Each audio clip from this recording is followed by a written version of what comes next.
Okay, part 3 on growth. We are going to talk about multinational corporations. In the previous 2 videos, we talked about density, how it's easy to see, you can see the effects, and it's easy to resist. You just need zoning and saying no to density, basically, and having a plan. In the last video, it's a little more complex. We talked about outside investment, or what becomes outside predatory investment, of superheating up the real estate market, pushing out locals, and not having housing for local workers. The third piece of the growth puzzle is multinational corporations. Because, and these things kind of cascade towards each other, what happens in the outside investment phase of locals being pushed out, prices going up, not having housing for workers, what happens next is that multinational corporations come into your city, to your town, to your neighborhood, and they outcompete your local businesses. For example, how many millions of dollars would you say the federal government subsidizes or gives to McDonald's? Whether that's in the form of tax breaks, just actual, they give them money. I mean, they've done QE on the stock exchange, which obviously that dumps money into McDonald's stock, which dumps money into McDonald's as a company. They've gotten COVID relief packages. They've gotten all kinds of different handouts and things from the federal government, right? So how many millions of dollars does the federal government give to McDonald's every year? I don't know what the number is. I'm not going to take the time to do the research. I think it's fair to say tens of millions of dollars, at least, if not hundreds. Well, let's just say tens of millions of dollars. They give them, $30 million. Just make up a number. I don't think it's too far-fetched of the billions that the government throws around. How much money does the federal government give to Rogers, the hamburger place over here on Government or in Post Falls? Obviously, the answer is zero. The federal government probably gives them no money. I don't know that for sure, but let's say 99.9%, probably zero. So McDonald's and Rogers competing here in Coeur d'Alene for business is not on equal footing. This isn't the free market. This isn't, just 2 companies just duking it out in regular capitalism theoretics. McDonald's has a humongous financial advantage, on top of which they also have a humongous network. The McDonald's here in Coeur d'Alene is short-staffed. The Rogers here in Coeur d'Alene is short-staffed. If the McDonald's here in Coeur d'Alene remains short-staffed, they don't sell as much product, and let's say they go negative, how long does it take for this McDonald's here to go out of business? And the answer is probably never, because McDonald's, the company, will continue to be subsidized, get all sorts of other loans and benefits. They make bazillions of dollars off of their other stores. So McDonald's, the company, can afford to have a store that loses money. Rogers, if they go negative, how long until they go under? Probably not very long. And this is with the disclaimer that I don't even know the owner of Rogers. I just like the burgers. And obviously they're right around the corner from me, and I'm familiar with their short staffing issue. So if Rogers goes out of business because they have a problem with whatever it is for a short period of time, they're not making enough money, they don't have the staff, et cetera, et cetera. If Rogers goes out of business, what happens to that building? Most likely another Rogers, or let's say like Paul Bunyan or another local burger chain, probably doesn't come in there. Probably what comes in there is another McDonald's or a Burger King or an Arby's or a Wendy's. So the way that these multinational corporations operate is they come into your community, they outcompete your local small businesses, and then they take over the places where the small businesses once were. Starbucks would be another great example. If a local coffee shop went out of business, there's enough local coffee shops and things here. The scene's pretty robust. We may not just automatically get another Starbucks. But that's typically what would happen, is as smaller chains, smaller little local businesses go out of business, you get another Starbucks. You get another Domino's or Pizza Hut or Little Caesars. You get another Denny's. You get another Walmart. You get another Costco. Now, this has several downstream factors that affect growth. Number one, local business is one of the things in a place like Coeur d'Alene that really is special. We have a lot of fantastic local businesses. We have a lot of local people that are doing amazing things, lots of local goods, lots of local services. And it really, the atmosphere of the town, being able to go to lots of places where there isn't these sanitized corporate experiences, such as a McDonald's, which is the same McDonald's as 10,000 other McDonald's. That's one of the things that makes Coeur d'Alene special. It makes it unique, and it makes it amazing. The second downstream effect of multinational corporations coming into your town and outcompeting local businesses is that they extract the wealth and the money from your town and they take it somewhere else. They just take it wherever. For example, if Union or Vault or one of these coffee shops, the Taproot, whatever, when they sell a coffee and those owners are here in Coeur d'Alene, let's say $5. That $5 stays here in Coeur d'Alene. It stays in Idaho. It stays in the area because the money goes to the baristas who work here. It goes to the owners who live here. And it goes to pay for all the other people who work in the business who live here.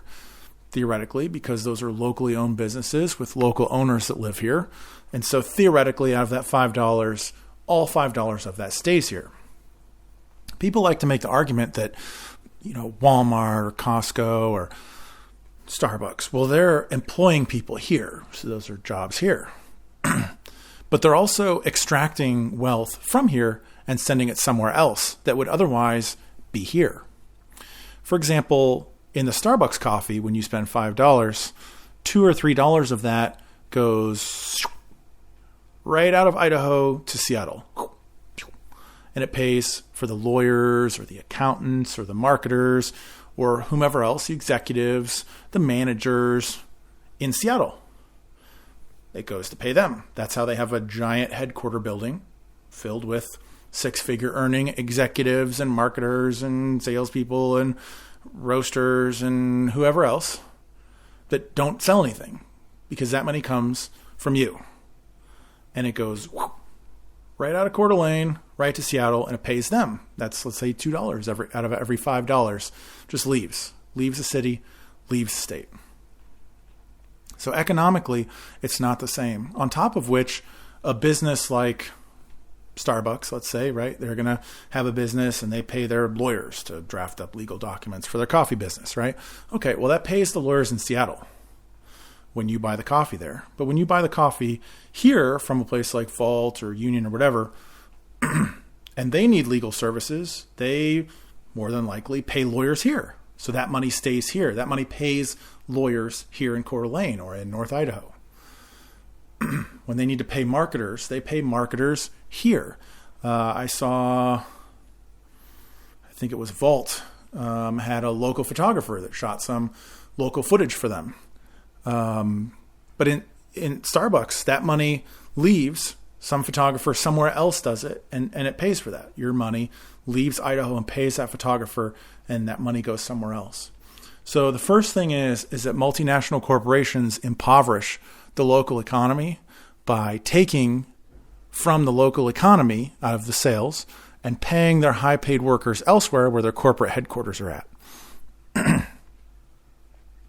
The second thing that happens is that, so coming down the pipe, right, we don't have the local workers, they're short staff, local businesses are going out of business, they're feeling the pressure, they're replaced by multinational chains. So number one, not only does that wealth get extracted and leave, but number two, those chains still need workers. So what do you think happens when there's 2 McDonald's that are short-staffed, 3 McDonald's that are short-staffed, 4 McDonald's here that are short-staffed? Or there's, McDonald's and Costco and Walmart, and then they build an Amazon warehouse and they don't have enough people there and they don't have any place for these people to live. What happens then? Well, these multinational corporations who are very active politically, as it turns out, they don't care about you or your city or what you like about your city. They care about growth, because that's literally how stocks are measured, is on their growth metrics. They care about making money. And they care about growing how much money they make. So they get together and they start advocating politically for there to be affordable housing solutions, because McDonald's is going to need workers. The Amazon warehouse is going to need workers. The UPS truck stop is going to need workers. Costco needs workers. They all need workers that they're only going to pay. I mean, McDonald's is not going to just magically start paying people $30 an hour when Rogers goes out of business. They're going to build another McDonald's. It might take some losses and be short-staffed. They'll wait for somebody else. They'll build another McDonald's. We'll build another Costco. We'll get a Trader Joe's. And all these companies will start getting together and going, we need to fix this situation. We need to get involved in local politics. And the way that these multinational corporations are going to fix the situation is the easiest way possible. Density. They're just going to build apartment buildings. They're going to have government subsidized housing. They're going to put in rent controls. They'll end single family zoning. They'll just do everything they're doing in Spokane now to fix the situation, because multinational corporations with tons of money that have to make tons of money and don't care about you or your city or your way of life, they have to keep making money, and they need housing for workers. And they're going to do it with density. So that's why you can't just resist density if you don't also resist the outside investment, which becomes predatory outside investment, and predatory multinational corporations that want to come in and take over the business and the economy of your town.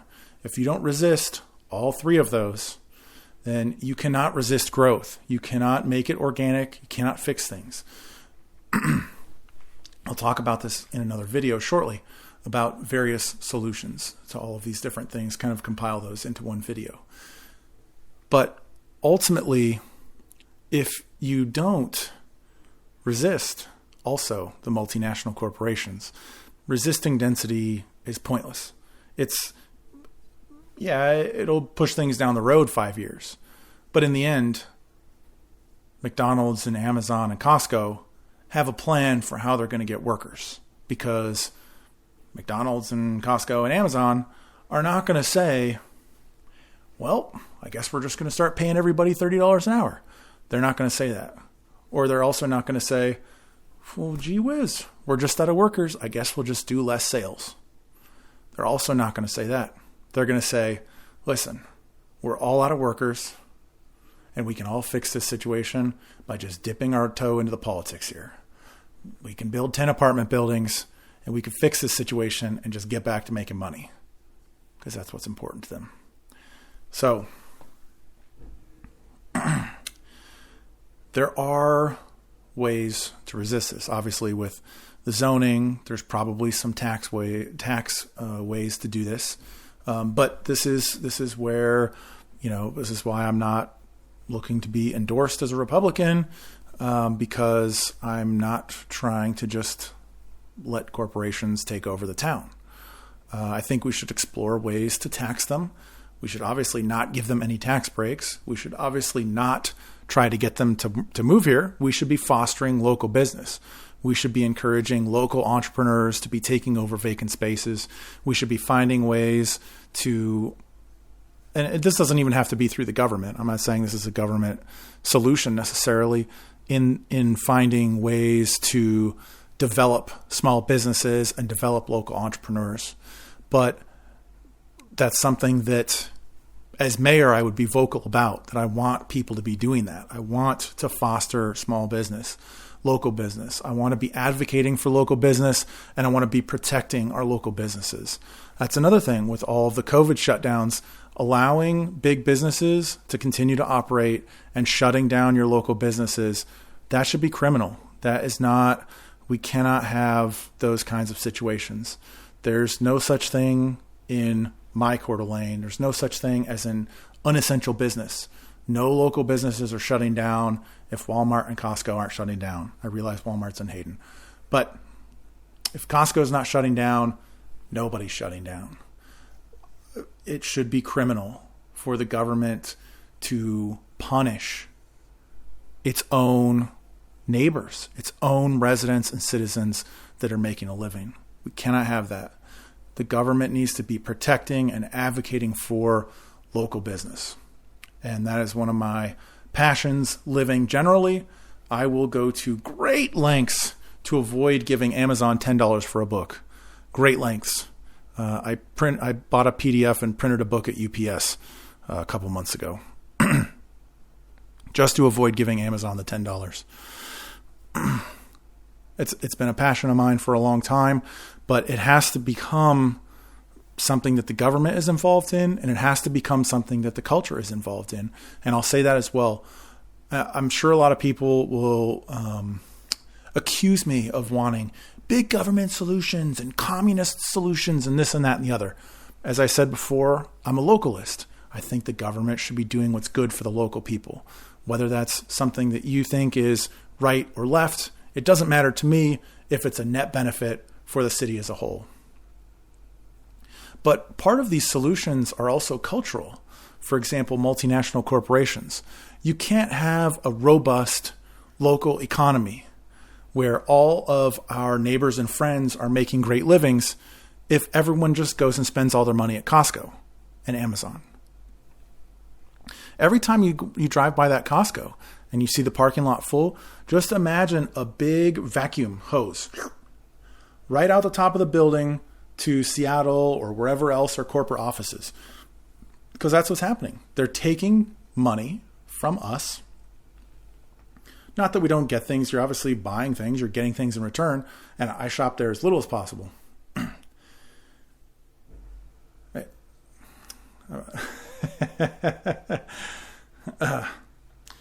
They take the money from us, and it just goes wherever. It goes to Seattle, to Kirkland.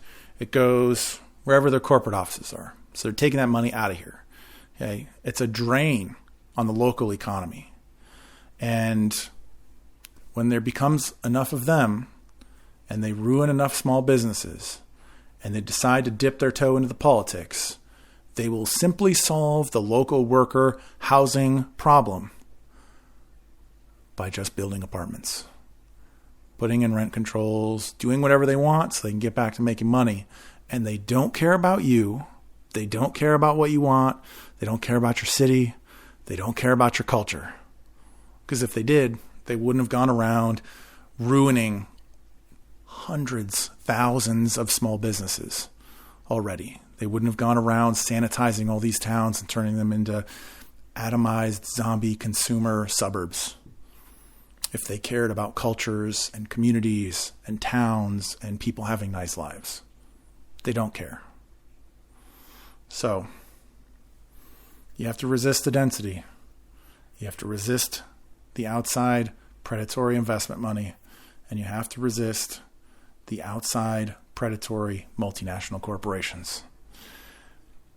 It's just how it has to be. If you'd like to get involved, please share the message. And my name is Michael Lentz, and I'm running for mayor of Coeur d'Alene.